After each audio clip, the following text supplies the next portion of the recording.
Di mana-mana orang bertemu sekarang melalui Zoom. Dan terima kasih pada sore hari ini saya mau diminta untuk berbicara tentang bagaimana hidup berkeluarga di masa pandemi ini. Jadi saya sudah mengirimkan latar belakang saya. Mungkin saya perlu sedikit memberitahu bahwa saya lahir di Bandung. Kalau tadi Pak Anton diperkenalkan oleh moderator, saya memperkenalkan diri saya sendiri saja. Itu hebatnya saya. Jadi saya lahir di Bandung, saya besar di Bandung. Ayah saya orang Klaten, ibu saya orang Muntilan. Jadi memang dua-duanya berdarah Jawa. Saya sekolah di sekolah Katolik, lalu saya seminari menengah Mertoyudan Magelang. Kemudian saya karena sejak kecil bergaul dengan OSC, bukan dengan SX, maka saya ingin menjadi pastor Ordo Salib Suci. Saya ditahbiskan pada tanggal 4 Desember 1996. Sejak tahun 1995, 25 tahun saya bergerak di rumah retret, pelayanan rumah retret di Cisarua, Lembang. Kemudian saya belajar di Ateneo, Stefans, Center Family Ministry. Saya belajar tentang counseling keluarga. Kemudian saya kembali ke rumah retret, memberi retret. Dan akhirnya tahun 2018 saya pindah ke Tebing Tinggi. Saya lihat di sini belakangnya banyak yang berbahasa Sumatera Utara itu. Maka saya mau berkata, Horas Mahita Sude. Horas. Jua-jua. Jua-jua. Terima kasih banyak. Saya hanya 1,5 tahun di Tebing Tinggi, belum sempat belajar bahasa Batak. Lalu saya sekarang tinggal di paroki Santa Helena, Tangerang. Karena kami harus membuat rumah retret di sekitar Tangerang ini. Maka saya mencoba untuk hadir dekat rumah retret. Saya diminta untuk berbicara tentang keluarga. Dari tadi, jujur saja, Romo Anton memberikan begitu banyak masukan yang saya juga kagum, hebat. Saya berpikir, ini seperti saat kuliah saya. Banyak sekali.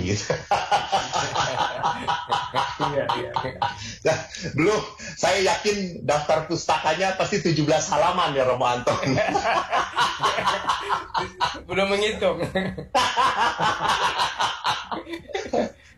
Jadi saya kalau Romo Anton banyak sekali daftar pustakanya. Saya mau mengajak Bapak Ibu untuk sedikit bernyanyi.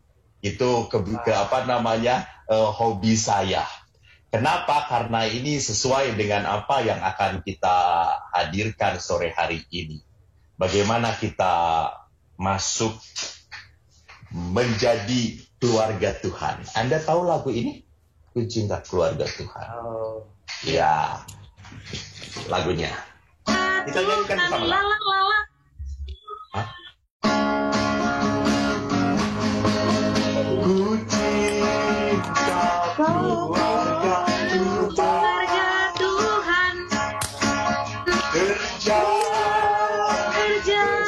sekali, semua kasih bertambah menjadi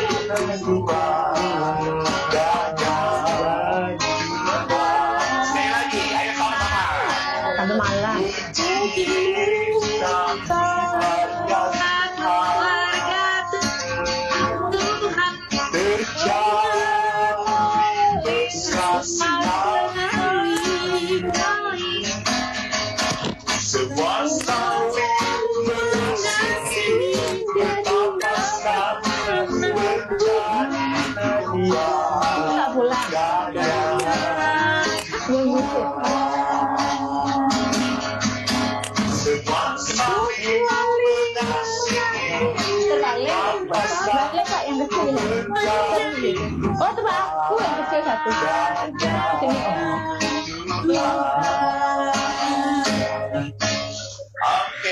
tepuk tangan untuk Anda semua. Ya. Terima kasih. Sampai kedengeran di telinga saya, kenceng banget Yuk, Anda semua pasti. nyanyi. Mana Kak Rita?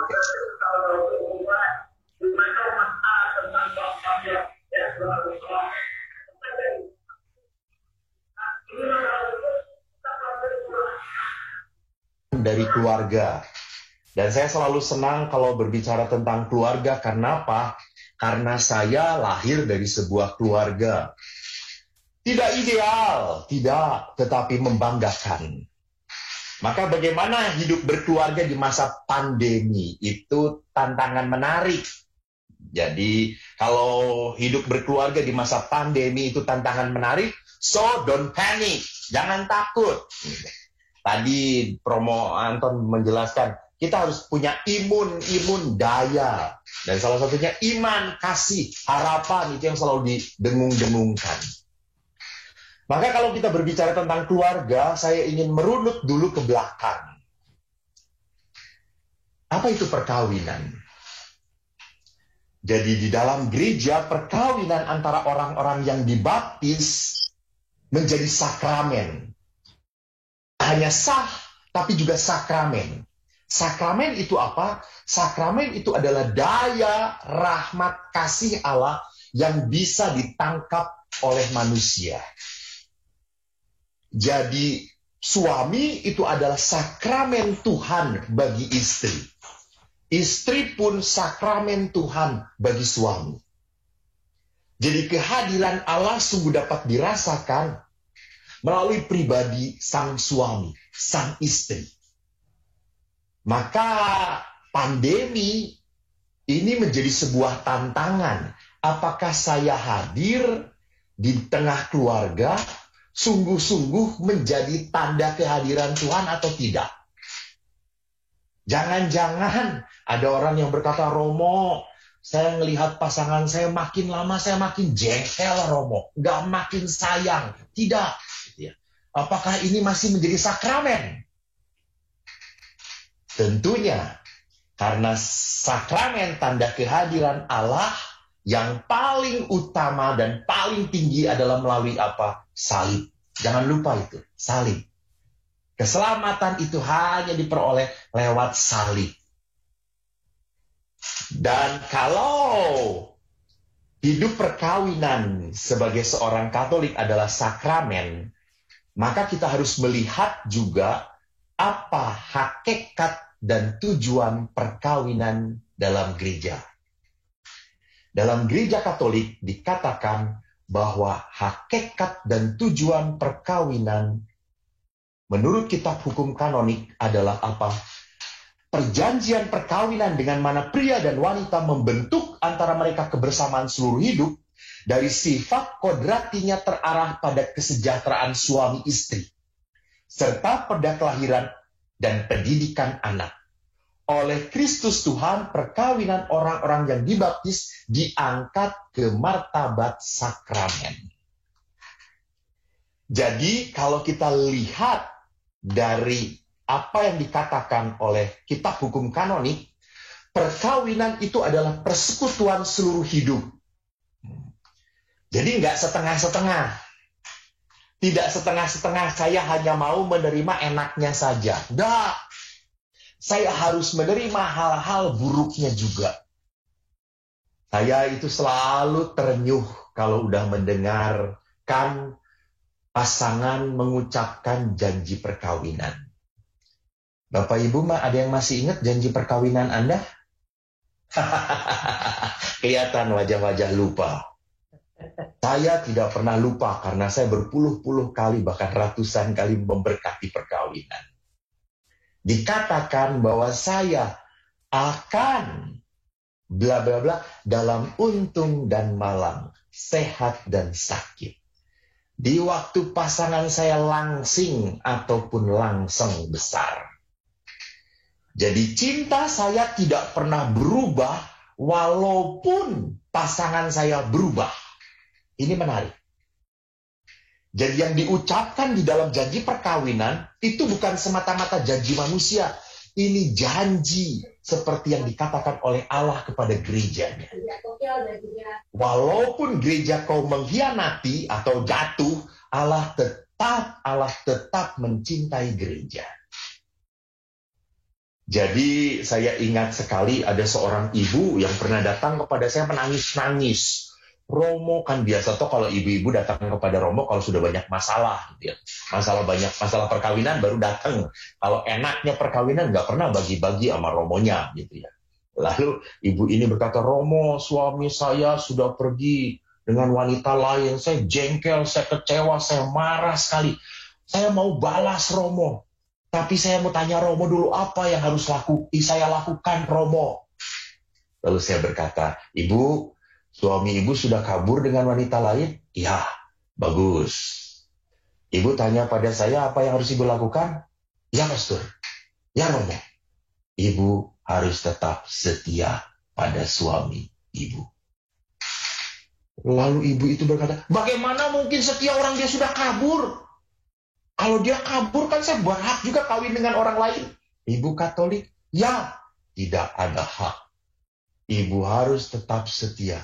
Tapi dia sudah tidak layak, Pastor. Ibu harus tetap setia. Terus saya tanya, Ibu pengikut Yesus? Ya betul, Pastor. Saya kasih salib. Nah, kalau pengikut Yesus harus seperti ini. Jadi bukan mengalahkan kejahatan dengan kejahatan. Mengalahkan kejahatan dengan kebaikan. Tadi Romo Anton bagus sekali menjawab. Bagaimana mungkin saya miskin ini masih bisa berderma? Justru berderma dari kemiskinan itu menjadi sebuah berkat melimpah. Tapi kalau orang kaya memberikan 1 miliar, itu juga berkat melimpah. Betul Romo Anton yang tadi katakan gitu ya. Jadi saudaraku yang terkasih, bahwa perkawinan itu tidak pernah bisa dipisahkan oleh apapun. Maka perkawinan itu adalah kebersamaan seluruh hidup dan terarah pada apa? Kesejahteraan suami istri. Ingat itu, kesejahteraan suami istri.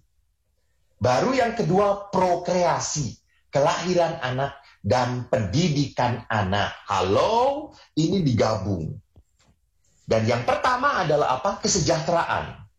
Mohon maaf, saya tugas di tebing tinggi itu saya jadi tahu bahwa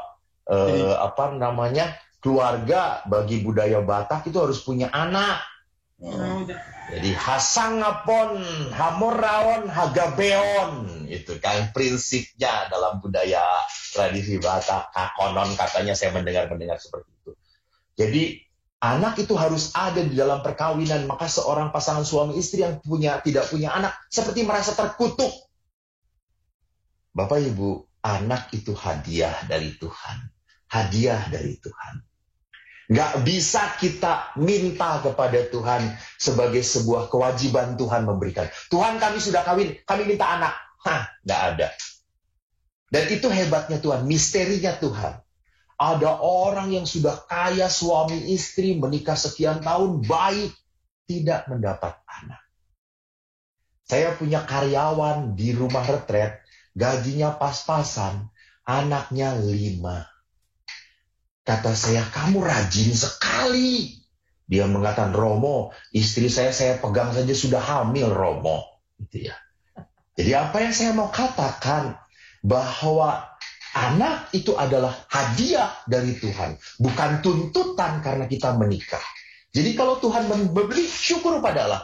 Kalau Tuhan tidak memberi pun, perkawinan tidak berhenti. Karena tujuan pertamanya adalah apa? Saling menyejahterakan. Saling menyejahterakan. Pertanyaannya kalau Anda punya anak pun, anak ingat tidak akan pernah selalu bersama dengan Anda selama-lamanya. Maka nanti saya sedikit berbicara, bukan sedikit, banyak berbicara tentang bahwa pendidikan anak itu ada waktunya. Di saat dimana Anda bisa mendekat, di saat dimana anak tidak mau didekap lagi. Anak kecil, anak Anda masih anak kecil, didekat masih senang. Saya pernah mendengar bapak-bapak jalan-jalan dengan anaknya yang perempuan di mall. Lalu anaknya dirangkul oleh ayahnya. Lalu anaknya langsung ngomong, Papa, jangan merangkul-rangkul. Malu, ih. Kayak film India aja merangkul-rangkul. Anaknya nggak suka dirangkul oleh ayahnya. Beberapa minggu kemudian ayahnya jalan ke mall, melihat anaknya dengan pacarnya jalan, dirangkul. Dan anak itu tenang sekali dirangkul oleh pacarnya. Lalu bapaknya ini berkata, ya Tuhanku Yesus, saya yang ngasih makan, dia yang untung. Jadi lihat, bahwa setelah membesarkan anak, anak ini pun kelak akan pergi dari rumah Anda. Tugas orang tua jelas, bahwa tugas orang tua adalah apa? Membekali anak, membentuk karakter anak. Ini dalam tujuan hidup perkawinan. Maka tidak pernah boleh lepas antara prokreasi dengan pendidikan anak. Jadi pendidikan anak nanti diperlihatkan di dalam kanon juga. Saya ulangi lagi screen-nya. Jadi di dalam perkawinan, akibat-akibat perkawinan yang sudah kita lihat tadi, pertama bahwa dalam kodratnya perkawinan itu tetap dan eksklusif. Tetap itu artinya apa? Tadi tidak pernah berubah-ubah. Untung, malang, sakit, sehat, I still love you. Whatever you are, itu tetap. Eksklusif artinya apa? Anda boleh mengungkapkan sayang di depan siapapun tanpa merasa malu. Itu eksklusif. Maka hubungan eksklusif, halal adalah dengan pasangan Anda. Itu eksklusivitas. Dan menurut kanon 1135, suami istri memiliki kewajiban dan hak yang sama. Maka kalau kita kembalikan kepada kisah penciptaan, Allah menciptakan Adam menjadi penolong yang sepadan bagi Hawa. Demikian juga Hawa diciptakan Allah untuk menjadi penolong yang sepadan dengan Adam. Kesejajaran. Tidak kesamaan individual, tidak kesejajaran. Dan kesejajaran ini dipersatukan Allah untuk saling melengkapi. Karena mereka dari dua karakter yang berbeda. Kanon 1136 mengungkapkan dengan jelas orang tua mempunyai kewajiban yang sangat berat. Premier untuk sekuat tenaga mengusahakan pendidikan anak. Baik fisik, sosial, kultural, moral, dan religius. Nah ini, saya tertarik untuk untuk menekankan kepada Anda semua apa yang dikatakan oleh kanon ini. Jadi pendidikan itu jangan hanya membuat anak Anda pinter doang. Anak Anda juga harus punya moral. Moral itu artinya apa? Takut pada Allah. Merasa bahwa saya harus menghormati Tuhan. Saya tetap tidak diperbolehkan mengambil barang orang lain, ada orang lain ataupun tidak ada orang lain. Itu moralitas. Jadi moralitas membuat orang tidak hanya hidup baik, tapi juga benar. Moralitas. Yang ketiga, mentalitas. Anak pun harus dibentuk mentalitasnya. Jangan cengeng. Jangan mudah putus asa. Anak sekarang kan senangnya dikasih fasilitas. Dan orang tua sering juga tidak tahan dengan anak-anak. Kalau anak-anaknya udah minta, ma beli ma, ayo ma beli ma. Mamanya langsung karena capek ngedengerinnya langsung, beli sana udah beli. Titik, selesai. Anak pintar, ngatur orang tuanya. Zaman saya ngomong, pa beli pa, ditempeleng langsung. Saya diem, udah jelas, berarti nggak boleh beli. Titik, gitu ya. Jadi disiplinnya jelas banget. Mentalitasnya tinggi. Saya ingat, saya orang yang bodoh. Tapi saya tidak mau kalah. Saya punya mentalitas yang baik. Saya ingat kalau ulangan matematika kan saya selalu cerita. Nilainya nggak pernah tidak merah. Saya konsisten. 4, 5. Kalau 6 itu senang sekali. Saya sorak-sorai. 6 itu saya sampai sujud syukur saya itu. Saya kalau pulang ke rumah, pa, matematika 6. Bapak tuh, 6 aja bahagianya, ya Allah. Adik saya itu selalu 10, senang banget. Saya 6 aja udah senang. Tapi bapak, ibu 6-nya itu jarang. 2 bulan sekali paling-paling. Konsistennya 4-5. Tapi Bapak Ibu, maaf, di rapot tidak pernah merah matematikaku. Kenapa? Karena aku pandai mengambil hati guru matematika. Kalau guru matematika menjelaskan, kalau menjelaskan kan dulu kan di papan tulis hitam. Pakai kapurnya habis, langsung Eko angkat tangan. Pak, kapurnya habis. Eko ambil ya. Oh ya kok, ambil kok. Ayo, ambil di ruang guru. Baik Pak, saya senang lari ke ruang guru. Karena kalau mendengarkan guru mengajar juga nggak ngerti apa-apa saya.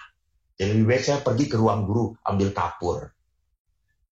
Lalu kalau guru kan zaman dulu kan selalu bawa buku tugas anak-anak. Saya lihat berat bawa buku tugasnya. Saya langsung, Pak, saya bawakan Pak. Ya kok, bawakan. Saya bawakan.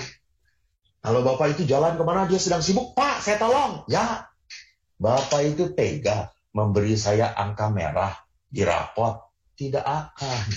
Bapak itu, Ekor nilai rata-ratanya 5. Tapi anak ini baik, 6, lumayan.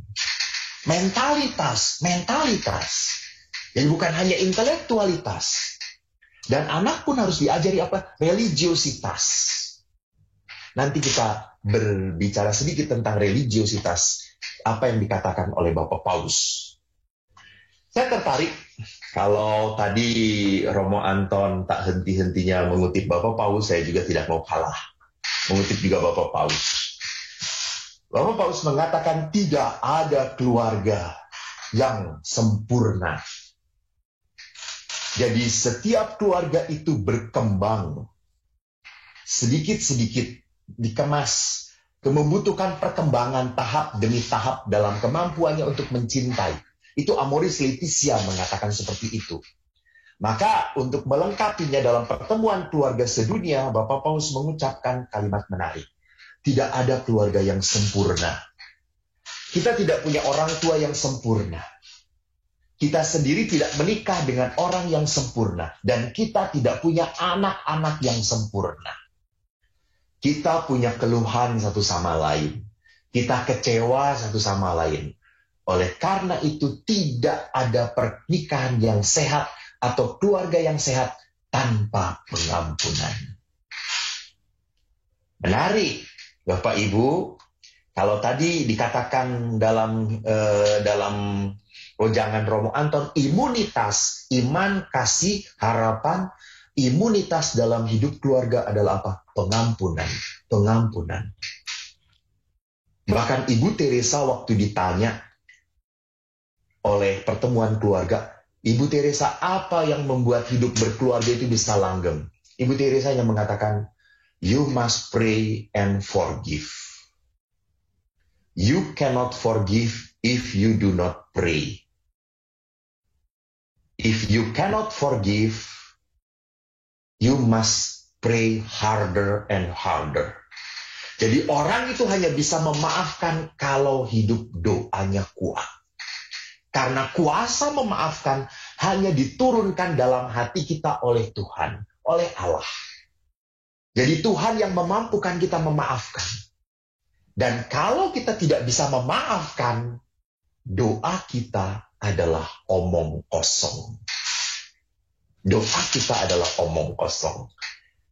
Yesus pun berkata di dalam salah satu perikopnya, pada saat engkau mempersembahkan kurbanmu dan kau ingat bahwa kau masih berseteru dengan saudaramu, pergilah dahulu berdamai dengan saudaramu. Pengampunan adalah syarat mutlak untuk masuk ke dalam intimitas dengan yang ilahi, dengan doa.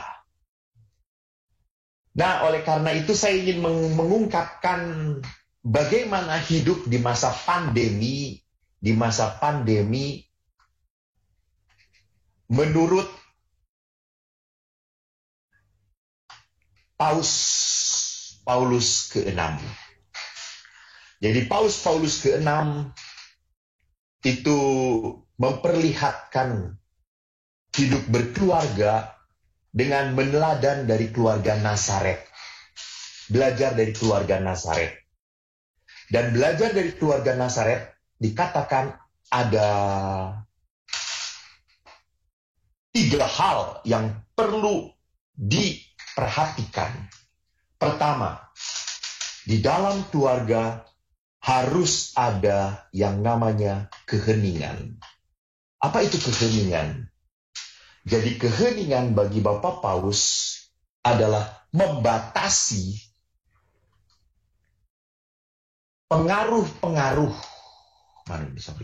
membatasi pengaruh-pengaruh negatif dari luar rumah dan menyediakan lingkungan yang memicu, membentuk sifat-sifat baik dan terciptanya damai di dalam keluarga. Membangun suatu budaya keluarga yang khas, keluarga yang terpusat pada pembentukan karakter dan pendidikan anak. Jadi Bapak Paus mengingatkan di tengah keluarga itu harus ada keheningan. Apa artinya keheningan? Saat di mana keluarga sungguh bisa menikmati kebersamaan. Jangan terlalu banyak memasukkan hal-hal yang tidak terlalu baik bagi keluarga. Sehingga kalau demikian menjadi kacau semuanya, tidak terkendali.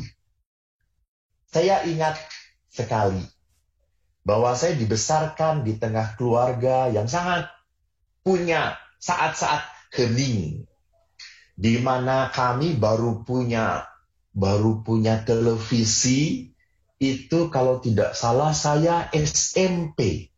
Saya SMP, ayah baru beli televisi. Jadi kami akhirnya punya banyak waktu untuk berkumpul, untuk berbicara. Dan kami banyak ngobrol, kami banyak cerita. Dan akhirnya di situ pun kami punya waktu untuk makan malam bersama, doa bersama. Saya teringat sekali bahwa pada saat malam makan bersama, kalau pagi siang udah tidak mungkin makan bersama. Karena sekolah, karena kerja. Tapi kalau udah malam kan bisa makan bersama. Duduk, doa. Dan kalau sudah jam 9 selesai kita belajar, selalu ayah berkata, ayo rosario, rosario, rosario. Dan semua anak itu pasti menggerutu. Semua anak pasti mengatakan, wah rosario lagi, terus rosario. Kita semua jengkel.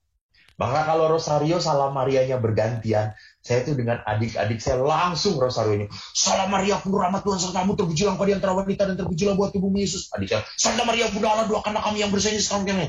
Salam Maria, kenceng-kencengan. Sedangkan kalau udah bagian Bapak, kita paling jengkel. Bapak selalu pelan. Salam Maria, penuh rahmat, Tuhan sertamu. Kita udah, ayo cepat. Tetapi kita tidak terlalu menikmati doa waktu kecil. Tetapi justru pada saat itu kita sedang ditanami oleh apa? Saat-saat hening untuk peduli saling mendoakan. Maka saya masih ingat tradisi dalam keluarga kami adalah apa? Mendoakan satu sama lain. Saya mendoakan adik saya mendoakan ayah mendoakan ibu mendoakan anak yang lain. Adik saya mendoakan saya. Jadi berputar. Itu adalah tanda kepedulian. Dan keluarga yang baik harus menciptakan budaya sehingga bisa membentuk karakter anak. Jadi anak itu harus punya karakter, jangan dibiarkan begitu saja, tidak bisa. Anak itu harus dididik karakternya. Kalau dia pemarah, harus coba untuk diberitahu. Harus coba untuk diperlihatkan bagaimana mengungkapkan marah yang baik dan benar. Saya ingat ayah saya itu kalau marah kencang sekali ngomongnya, teriak. Wah, kita langsung diam semuanya. Terus saya pernah marah pada adik saya, kencang juga teriak, kamu gitu. Awalnya gak boleh teriak kalau marah. Lalu saya diam. Kalau ayah teriak, kalau ayah boleh. Nanti kalau kamu jadi ayah boleh. Akhirnya saya sampai sekarang tidak pernah bisa berteriak marah karena belum menjadi ayah. Jadi, saudaraku yang terkasih, rasanya pendidikan karakter itu penting. Bahwa anak harus dibentuk menjadi seperti apa. Dan itu terbentuk di dalam apa? Di dalam keluarga. Hal yang lucu, waktu saya merenungkan ini juga lucu gitu ya. Kenapa? Saya ingat, kami Kan di rumah selalu ada kalender, kalender. Anda tahu kalender? Tanggalan. Saya sejak kecil belum pernah punya kalender yang foto perempuan. Nggak ada itu. Apalagi perempuan pakai bikini. Nggak ada. Nggak pernah. Selalu kalendernya orang kudus. Yesus, Maria, atau pemandangan. Suatu saat saya bertamu ke rumah om saya, kalendernya perempuan cantik, pakai bikini, pakai baju renang. Saya melotot, terus ngeliatin aja. Lalu ayah berkata, Eko, gak perlu dilihat. Langsung Eko tunduk dan ngelihat lagi. Gitu ya. Saudaraku yang terkasih, ini mau membentuk apa? Karakter di dalam rumah. Jadi di dalam rumah harus disedikitkan godaan-godaan. Jangan diperbanyak godaan-godaan pada anak. Jangan Anda begitu banyak memberi game kepada anak-anak. Biar tenang, biar nggak ribut. Kalau perlu 3 anak, 4 televisi. Kan? 1 untuk anak 1, anak 2, anak ketiga, nomor 4 untuk televisi ibunya karena hobi drama Korea. Jangan seperti itu, gitu ya. Jadi Anda memberikan fasilitas yang terjadi tidak pernah membentuk karakter anak Anda. Yang kedua adalah apa? Di dalam keluarga harus ada komunitas kasih, sharing. Dan dalam komunitas kasih, sekali lagi saya ketekankan bahwa orang tua dipanggil untuk menjadi teladan pertama dan utama di dalam komunitas kasih. Jadi orang tua itu dipanggil untuk membentuk karakter.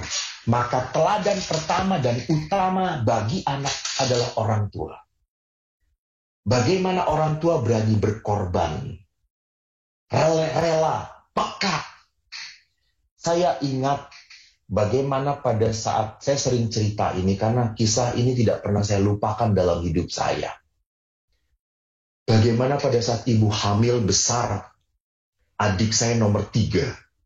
Saya waktu itu masih kecil. Ayah pulang dari kerja, adik nomor 2 nangis. Adik nomor 2 digendong oleh ibu di belakang. Dan ibu memasak. Lalu pada saat pulang ke rumah masih acak-acakan dan makanan belum tersedia. Apa yang ayah katakan pada ibu? Bu, ibu keluar dulu saja sana. Buat supaya anak diam. Ayah yang meneruskan masak.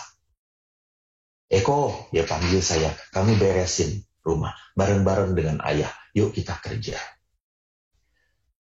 Itu pengalaman yang indah bagi saya. Seorang suami tidak tega melihat istrinya repot sendirian. Kasih. Jadi di situ membangun kepekaan. Jadi dalam hidup berkeluarga pun harus kita membangun kerelaan setiap anggota untuk memberikan dirinya, waktunya, tenaganya bagi sesamanya. Maka butuh tanggung jawab. Saya dan adik saya kalau bangun tidur sudah beda tanggung jawabnya. Saya tugasnya adalah ngisi air, bak penuh. Adik saya nyapu dan ngepel. Adik nomor 3 itu lap-lap nyuci piring. Semua. Tapi yang menarik kalau sudah selesai tugasnya, kita tidak boleh diam. Kamu bantu adik kamu. Wah, kan itu kan tugas adik. Itu adik kamu. Saya bantu dia. Saya masih ingat waktu kecil pun, waktu adik saya nomor 3 perempuan belum bisa pakai baju. Saya yang pakai bajuin. Waktu adik harus kemana-mana pupuran. Pupuran itu apa bahasa Indonesianya? Bedak, pakai bedak. Saya yang bedaki adik. Saya yang bedaki adik. Itu menjadi apa? Itu menjadi sebuah pendidikan bagi saya sebagai seorang anak untuk mengungkapkan rasa kasih kepada adik saya. Jadi ini yang harus dibangun juga. Dan yang terakhir, yang ketiga, disiplin. Disiplin adalah cara utama untuk membangun karakter anak. Kalau anak tidak ada disiplin, dia tidak akan pernah terbangun karakternya. Saya ingat kalau anak dibiarkan begitu saja, gitu ya, serba boleh, memang anak senang, tapi anak akan hancur kelak. Jadi memang anak harus dibatasi. Maka kalau kita kembali kepada temanya, bagaimana hidup berkeluarga menyikapi masa pandemi, maka kita harus membangun seperti keluarga Nazaret tadi. Pertama adalah apa? Kita harus melihat masa pandemi ini adalah masa yang penuh rahmat, berkat. Di mana kita stay at home, nikmati keluarga Anda bersama-sama. Anda punya waktu untuk rekreasi bersama anak Anda, tertawa. Saya kok yakin kalau keluarga masih punya acara tertawa bersama, keluarga itu sakinah, mawadah, warohmah, diberkati Allah. Saya yakin. Jadi keluarga yang seperti itu masih bisa menikmati kebersamaan, keindahan. Dan keluarga yang kuat hanya didasari dalam keheningan doa bersama. Bukan sendiri-sendiri, doa bersama. Ini membangun karakter iman bagi anak. Dan kalau anak punya karakter dasar imannya kuat, sampai dia dewasa pun tidak akan menjadi pribadi yang tidak pernah melupakan Tuhan. Dan hidup berakar pada Allah. Maka bagaimana hidup keluarga dalam masa pandemi? Yang ketiga adalah kasih tadi. Saya tertarik dengan apa yang dikatakan Romo Anton yang diulang-ulang terus-menerus. COVID ini hanya bisa ditangani kalau kita bekerja sama. Artinya apa? Keluarga pun harus mempunyai waktu untuk bekerja sama di dalam keluarga. Punya waktu, yuk kita ngeberesin rumah bareng-bareng. Yuk kita rekreasi bareng-bareng, tetapi menjauhi keramaian. Saya kemarin baru dapat video call dari adik saya. Saya itu paling takut kalau ada telepon dari adik saya. Saya takutnya ada sesuatu gitu dengan ayah. Sekarang saya cuma punya ayah, ibu sudah meninggal. Lalu saya tanya, ada apa? Lalu diperlihatkan ayah dengan adik-adik saya sedang rekreasi di kebun teh. Jauh dari siapa-siapa. Mereka tiga keluarga adik saya dan ayah. Mereka di kebun teh, di pinggir teh, makan bersama-sama. Terus saya tanya, loh, kok kenapa keluar? Ayah bosen tinggal di rumah, ingin rekreasi bersama. Oh ya sudah, gitu ya. Jadi ini, menikmati kebersamaan. Dan yang terakhir, saudaraku, di masa pandemi ini, kita harus punya disiplin. Disiplin apa? Disiplin untuk mengatakan berhenti main internetnya, yuk kita lakukan saat keluarga. Jadi ada me time, ada family time, ada work time. Jangan dipisah, dibaur-baurkan. Kita harus punya me time, waktu untuk saya, family time, waktu bersama keluarga, dan work time, anak sekolah, Anda bekerja. Tuhan memberkati. Terima kasih. Silakan moderator, Pak Yohanes. Baik, terima kasih Romo. Pertama-tama mohon maaf tadi Romo menyebutkan guru belum kita Romo, tapi sebenarnya Romo lebih keren menjelaskannya daripada saya.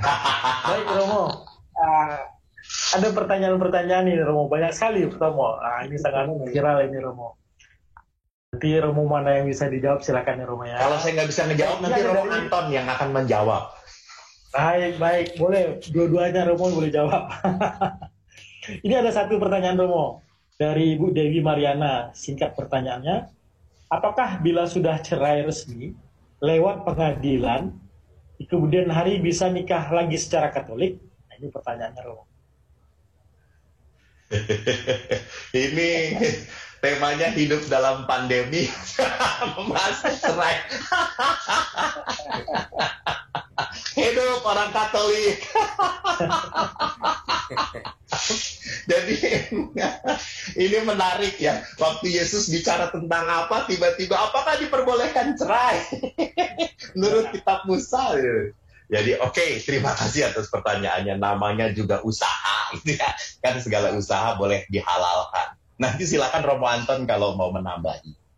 Jadi sekali lagi, gereja tidak mengenal kata cerai. Tidak ada. Gereja hanya mengenal namanya anulasi. Pembatalan. Pembatalan pun itu hanya boleh dipromulgasikan oleh hakim gereja. Bukan oleh pastor paroki, bukan boleh oleh para pastor, oleh hakim gereja. Mereka sudah mengadakan sidang berkali-kali dengan orang-orang yang bermasalah ini, baru boleh mengungkapkan apa yang menjadi tindakan gereja. Dan kalau gereja prinsipnya tidak ada cerai, maka perkawinan kedua, ketiga tidak akan pernah terjadi di dalam gereja. Terima kasih Pak Yohanes. Baik, terima kasih Romo. Memang pertanyaan ini Pak Romo, hampir semuanya mengasalah perceraian ini. Apakah akan kita ini PR untuk Romo Franco, bukan untuk saya.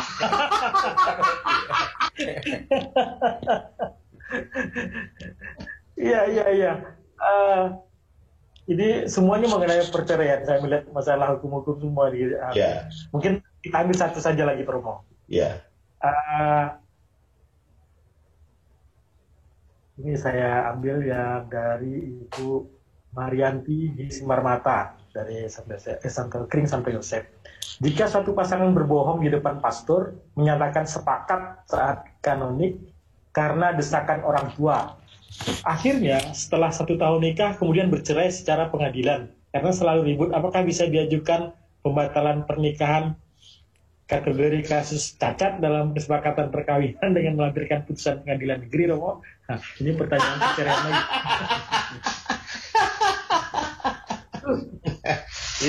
Ini PR bagi panitia supaya membuat acara berbicara tentang hukum perkawinan gereja Katolik. Ya. Jadi gini, kalau sejak awal seorang imam itu punya tugas untuk penyelidikan kanonik. Jadi penyelidikan kanonik itu bertujuan apa? Untuk melihat pertama bahwa status bebas. Status bebas itu berarti orang ini tidak terikat perkawinan sebelumnya.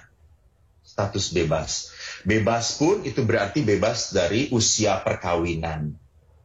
Dan status bebas yang lain yang harus dilihat adalah apa?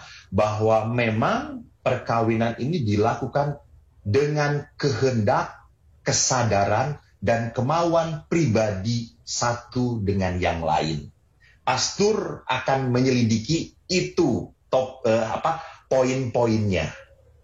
Dan tidak hanya itu saja di dalam penyelidikan kanonik, pastor pun ingin tahu apa isi pengetahuan orang ini tentang perkawinan Katolik, gitu ya. Jadi di dalam penyelidikan kanonik, imam pun akan tidak hanya menginfuse pengetahuan tentang perkawinan Katolik, tetapi juga narik apa pengertian kamu tentang perkawinan dalam gereja Katolik. Nah, penyelidikan kanonik ini kan memang seringkali kan pastor bukan malaikat yang tahu hati orang itu.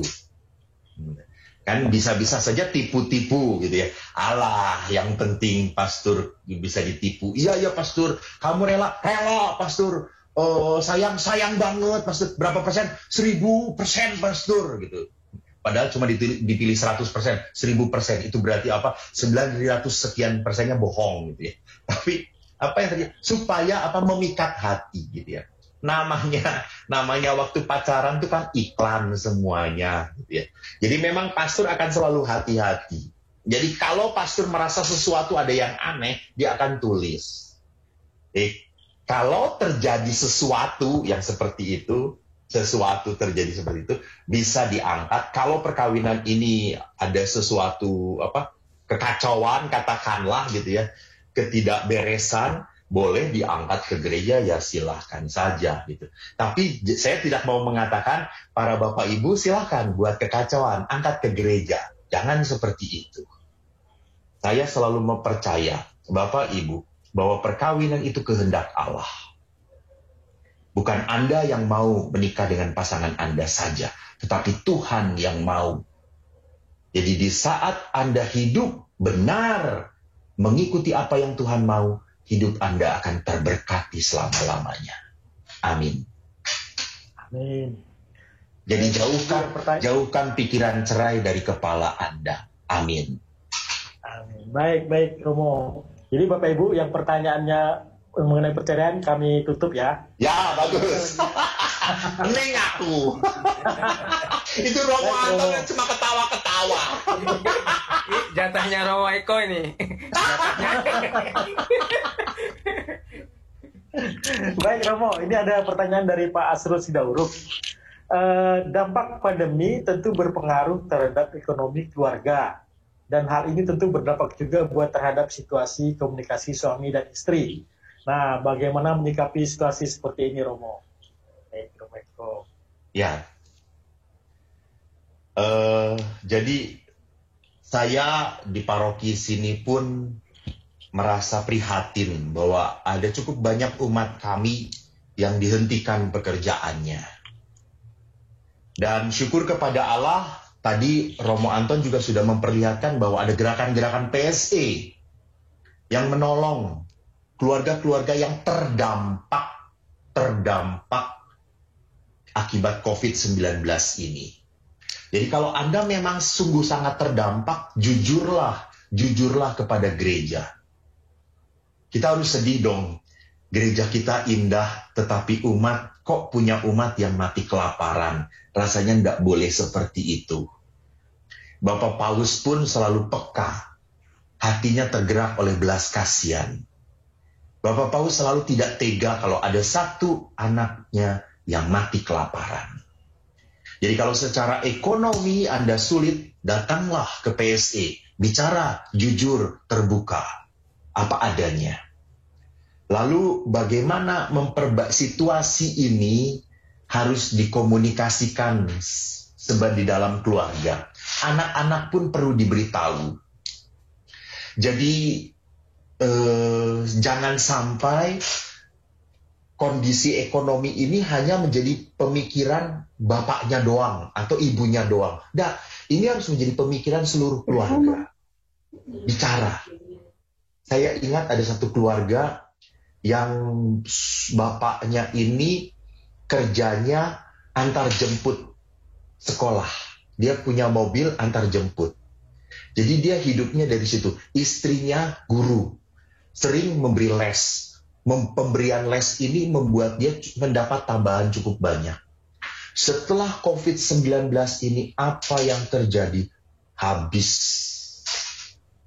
Bapaknya sudah tidak bisa lagi antar jemput, dia hanya di rumah, mobilnya pun hanya di rumah saja. Ibunya sudah tidak bisa memberi les, hanya menjadi guru aja, mengajar seperti biasa. Dan dia ngomong kepada anak-anaknya, cerita pada anak-anaknya, kepada anak-anak. Dan dia bercerita sesuatu hal yang indah sekali. Waktu kemarin Paskah. Papa, biasanya Paskah papa beli baju. Sekarang nggak boleh. Jangan. Papa nggak punya uang. Papa kan udah nggak antar jemput lagi. Aku Paskahan pakai baju biasa saja. Kan di rumah doang. Ini lihat. Anak pun peka. Kalau mau diajak cerita, kalau mau dikomunikasikan. Jadi kuncinya yang paling penting adalah apa? Sharing. Bicara bersama. Sehingga apa? Seorang ayah mengenal perasaan anaknya. Dan seorang anak pun bisa mengerti perasaan ayahnya. Mereka bisa saling menjaga. Terima kasih. Semoga menjawab. Baik. Terima kasih Romo. Satu lagi terakhir Romo pertanyaannya. Ini pertanyaan dari Pak Thomas Kasmir Ginting. Beliau merasa bersyukur ada pandemi ini Romo. Kami anggota keluarga punya banyak waktu bersama, termasuk misa pun hadir di misa live streaming. Hanya yang menjadi hambatannya pelayanan sosial dan aktivitasnya turun drastis. Jadi saya sudah menikmatinya. Jadi masa pandemi ini menikmati Romo dia di rumah. Nah, maaf, bersalahkah saya kalau saya sudah menikmati situasi ini, Romo? Jadi dia menikmati situasi pandemi ini, Romo. Jadi dirumahkan terus gitu ya, senang di rumah. Ya. Baik. Pertama, komentar saya. Masa pandemi ini membuat orang juga menjadi senang dengan misa online. Bapak Paus Fransiskus mengingatkan bahwa misa online bukanlah the real mass. Jadi misa yang sesungguhnya adalah apa? Komunio. Komunio manusia dengan Allah. Melalui apa? Melalui firman dan juga melalui tubuh Kristus yang disantap. Jadi jangan sampai dengan pandemi ini orang sudah merasa tuh, udahlah, nggak perlu lagi misa-misa pergi ke gereja. No. Tetap harus dipelihara kerinduan untuk apa? Untuk bersekutu sebagai komunitas, community di dalam gereja untuk memuliakan Tuhan dan diberi makan oleh Tuhan. Karena Ekaristi adalah sakramen sumber dan puncak, fons et culmen dari segala sakramen yang ada. Jadi Ekaristi adalah tempatnya Tuhan memberi makan kepada. Terlalu mapan dengan di rumah saja. Apalagi dalam kerangka hidup berekaristi ya gitu. Lalu yang kedua, bahwa pandemi ini menjadi salah kalau akhirnya kita hanya merasa aman dan nyaman untuk keluarga kita doang. Kita dipanggil oleh Allah untuk menyelamatkan sesama kita. Maka bagaimana saya pun tetap harus memelihara kepekaan. Apa itu kepekaan? Saya melihat tetangga yang berkekurangan. Saya berani nggak membagi. Saya masih punya beras. Saya lihat dia sudah tidak punya beras lagi. Saya bagikan kepada tetangga saya. Gitu. Saya tahu bahwa tetangga saya sudah tidak bekerja lagi. Saya berani nggak membagi apa yang saya miliki supaya dia bisa lebih hidup lagi. Ini. Jadi kenyamanan, kemapanan, hati-hati.